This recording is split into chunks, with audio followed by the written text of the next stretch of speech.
Welcome to the Deep Dive. Today we're really diving deep into Michel de Montaigne, Oh, yeah. a 16th century French philosopher. Hmm. And, his essays, they continue to just fascinate philosophers, even now. For sure. You, dear listener, are one such philosopher. We've got excerpts from the Stanford Encyclopedia of Philosophy Okay. and, of course, the essays themselves. Of course. So are you ready to kind of uncover why Montaigne still matters centuries later? Absolutely.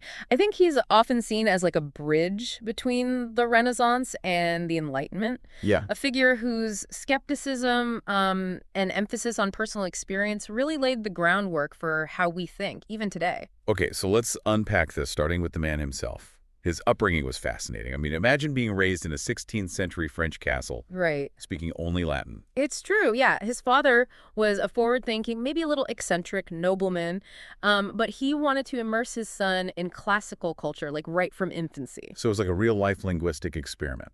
Exactly. And this unusual education, it instilled in Montaigne a deep appreciation for ancient literature and philosophy, and it probably contributed to his later skepticism towards tradition, right? Like not just accepting things because they've always been done that way. Speaking of formative experiences, his close friendship with Etienne de la Boétie must have been hugely influential. Oh, absolutely. La Boétie was a brilliant humanist, scholar, and political thinker. And his death, he died pretty young, really affected Montaigne. And it prompted him to, withdraw to his estate and kind of embark on this journey of self-reflection. It's interesting that he chose this path. I mean, after all, with his background, he could have easily pursued a more conventional career, like in politics or law. Yeah, and that's what's so fascinating is that he didn't reject public life entirely. He served as the mayor of Bordeaux and had to navigate all the complexities of the French wars of religion. But he always maintained a critical distance, like he was observing human behavior with this keen eye. And that's where the essays come in, right? It's not your typical philosophical treatise. No, not at all. It's really more a collection of musings and observations and introspections on like a huge range of topics. You'll find him reflecting on, I don't know, death and friendship, cannibalism and education, all with this really engaging mix of wit and erudition. And here's something that makes the essays truly unique. He kept revising and adding to them throughout his life. Oh, yeah. Modern editions actually show you those layers of revision, which I think adds another dimension to the reading experience. It really does. It's like we're witnessing his thought process, watching Wow. his ideas evolve over time. It also highlights how open-ended his writing is. There's no grand system, no attempt to, like present this unified philosophical doctrine. It sounds like he was more interested in posing questions than providing answers. Yeah. That's certainly appealing to a philosopher like our listener. Precisely. And this questioning spirit, it's evident in his critique of traditional philosophy. Montaigne challenged the scholastic methods of his time, which really relied heavily on rote learning and the authority of figures like Aristotle. So he wasn't afraid to go against the grain. Was that because of his early exposure to diverse perspectives, through his upbringing? It's certainly possible. I mean, growing up immersed in classical literature, like that might have given him a broader outlook and a more critical stance towards the intellectual trends of his time. It's almost as if he was saying, let's not just blindly accept what's been said before. Let's think for ourselves. Let's question our assumptions. Let's use our own judgment. That's a great way to put it. He really championed this idea of free judgment, emphasizing the importance of personal experience and critical reflection in, the pursuit of knowledge. He wasn't interested in abstract theorizing just for the sake of it. He wanted to connect those philosophical ideas to lived experience, to the challenges of being human. He was a philosopher of everyday life then. Exactly. And this leads us to one of Montaigne's most famous concepts, his skepticism. His motto, Que sais-je, which means, what do I know? It perfectly captures his approach to knowledge. So was he saying we can't know anything for sure? Was he a complete skeptic? It's more nuanced than that. His skepticism, it was heavily influenced by ancient Pyrrhonism, and it wasn't about denying the possibility of knowledge. It was about acknowledging the limits of what we can understand as humans. Yeah. He saw how easily our judgments are swayed by our own biases, cultural conditioning. So instead of clinging to these rigid beliefs, he was encouraging us to approach the world with an open mind, a willingness to question, to revise our opinions. Precisely. And this intellectual humility is one of the reasons why Montaigne continues to resonate with philosophers even today. He reminds us that knowledge is a journey, not a destination, a process of constant exploration and self-reflection. And he wasn't afraid to explore some pretty controversial topics along the way, right? Yeah. Especially his ideas about custom and culture. Absolutely. Montaigne was fascinated by the diversity of human cultures. He observed how what's considered normal or taboo varies drastically from one society to another. So he was essentially saying what's considered right or wrong, moral or immoral, often depends on where and when you live. Does this mean he was a cultural relativist? That's a question that scholars still debate.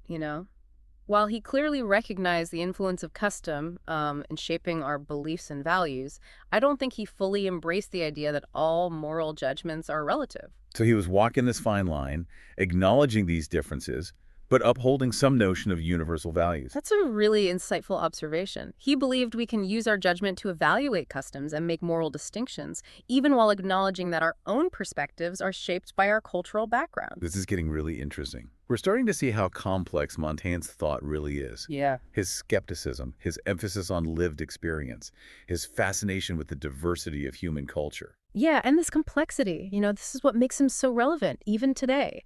He challenges us to think critically about the nature of knowledge, the role of culture in shaping our values, the very idea of what it means to be human. Speaking of being human, didn't Montaigne also challenge that kind of prevailing anthropocentrism of his time? He did. He questioned this assumption that humans are superior to animals. And he pointed out that we often overestimate our own importance in the grand scheme of things. I see. So instead of seeing like a strict hierarchy with humans at the top, he saw more of a continuum. Exactly. He argued that animals, they often display remarkable intelligence, even moral qualities that rival or even surpass those of humans. He even suggested that some animal societies, they might be structured in ways that are more just and harmonious than our own. Fascinating. So he was really pushing those boundaries of philosophical thought, right? Sure. Questioning those assumptions that most people in his time just took for granted. Absolutely. And his willingness to delve into those uncomfortable truths, to explore the darker sides of human nature alongside its virtues. That's something that I think continues to intrigue us. It makes me wonder what a philosopher like Montaigne, what he would have to say about modern philosophy. If he could time travel to the 21st century, what would he make of our current philosophical landscape? That's a great question.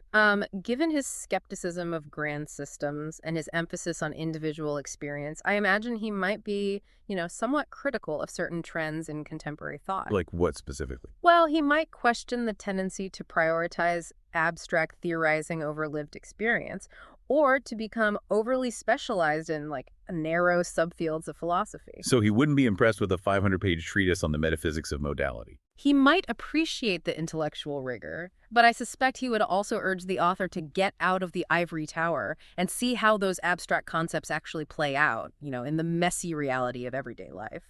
Remember, Montaigne, he believed that philosophy should be a tool for living, not just an intellectual exercise. He'd probably tell them to go for a walk in the woods and observe the ants or something. Exactly. He'd remind us that wisdom can be found not just in books, but also in the world around us. Yeah. In our interactions with others, and in the quiet moments of self-reflection. This reminds me of something we touched upon earlier, Montaigne's lasting influence on later philosophers. His ideas didn't just fade away after he died. They kind of rippled through intellectual history and really shaped the course of Western thought. Absolutely. His impact on figures like Francis Bacon, René Descartes, and even Thomas Hobbes, it's undeniable.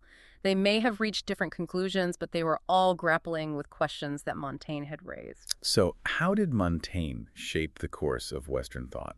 What were some of his key contributions? Well, for starters, Francis Bacon, who really championed the scientific method and the idea of inductive reasoning. He was clearly influenced by Montaigne's emphasis on observation and experience. He even adopted the essay form from Montaigne, recognizing its power to explore ideas in a flexible and open-ended way. So both men were kind of reacting against that rigidity of scholasticism, advocating for a more empirical and exploratory approach to knowledge. Exactly. And then you have Descartes, often hailed as the father of modern philosophy. While he's best known for his method of radical doubt and that famous declaration, I think, therefore I am, we can see echoes of Montaigne's skepticism in his work. It's almost as if Descartes took Montaigne's "what do I know?" and turned it into like a systematic method for, stripping away all assumptions and rebuilding knowledge from the ground up. That's a brilliant insight. And even Thomas Hobbes, a thinker often seen as like completely opposed to Montaigne, he was engaged in a dialogue with Montaigne's ideas. Wade Hobbes, the philosopher who argued for a strong sovereign to keep our selfish instincts in check. He seems like the antithesis of Montaigne, who celebrated individual freedom and self-expression. That's true on the surface. But both Hobbes and Montaigne recognized those complexities of human nature. They both saw that we're capable of great things, but also prone to, selfishness, violence, and irrationality. So even though they reached different conclusions about, the role of government, the nature of society, they shared a common understanding of that human condition as inherently flawed and conflicted. Exactly. They were both wrestling with these questions that Montaigne had brought to the forefront of, philosophical debate. And this wrestling continues even today. Montaigne's work remains a vital resource for anyone seeking to understand the human condition in all its messy and magnificent complexity. Yeah, it's amazing to think that a philosopher writing in the 16th century could still be so relevant to us today. I mean, it really speaks to the enduring power of his ideas. It does, and I think part of that appeal, it lies in his ability to just connect with us on a human level. He doesn't just, present abstract arguments. He shares his own doubts, his struggles, his joys, and he does it with this candor that's both refreshing and disarming. Yeah, he invites us to join him on his journey of self-discovery, doesn't he? And by Right. doing that, he encourages us to embark on our own kind of journeys of philosophical exploration. Precisely. He shows us that philosophy, it isn't just this academic discipline, it's a way of life, a way of engaging with the world and with ourselves, with curiosity, open-mindedness, and a healthy dose of skepticism. And perhaps most importantly, he reminds us to do it all with a sense of joy and humor. His writing is full of wit and playfulness, even when he's tackling those serious subjects. Absolutely. He demonstrates that intellectual rigor, it doesn't have to be dry or somber. It can be infused with this love of life and a genuine appreciation for just the beauty and strangeness of being human. So as we wrap up this deep dive into Montaigne, I'm left with this kind of tantalizing question. If he were alive today, what would he be writing about? What customs and beliefs would he be scrutinizing with his sharp wit and insightful mind? That's a fascinating thought experiment. Given his fascination with cultural differences, I imagine he would be so deeply engaged just exploring the complexities of our globalized world. I mean, he would be dissecting those ways that cultures clash and blend in the 21st century, analyzing the impact of technology on human interaction, the rise of new social norms. And with his kind of penchant for self-reflection, I can picture him writing like a series of essays on the challenges of navigating the digital age. He might even pen an essay titled, On the Art of Tweeting with Wisdom, Mm. or maybe Of Selfies in the Search for Identity. Now, those are essays I would love to read.